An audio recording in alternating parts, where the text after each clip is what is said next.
মোহনা যে মানসিক রোগী ডক্টর দময়ন্তীকে এনে সমস্তটা প্রমাণ করে দিল শুভলক্ষ্মী। বিস্তারিত জানতে পুরো ভিডিওটি না টেনে শেষ অবধি দেখতে থাকুন। শুভলক্ষ্মী আর আরজিৎ মোহনার সামনে ধরা পড়ে গেলে মোহনা বাড়ির সকলের সামনে তাদেরকে অপমান করতে থাকে, আর সকলের সামনেই আরজিৎ আর শুভলক্ষ্মীকে বলতে থাকে মোহনার সঙ্গে বাটপারি করার ফল তো এই পুরো পরিবার পাবে।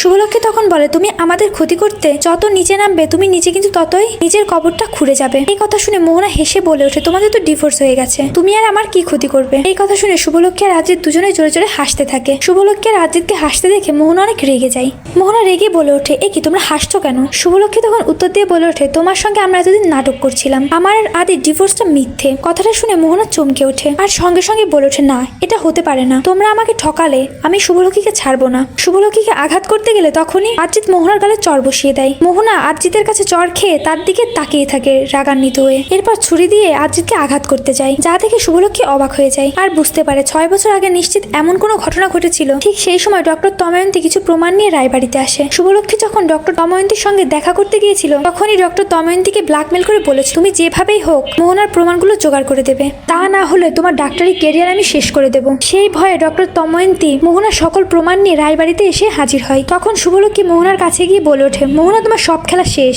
এবার দেখো আমি সকলের সামনে তোমার 6 বছর আগের অতীতটা কি করে সকলের সামনে টেনে বের করি। কথাটা শুনে মোহনা ঘাবড়ে যায় আর পেছনে ফিরেই ডক্টর দময়ন্তীকে দেখে চমকে যায় মোহনা।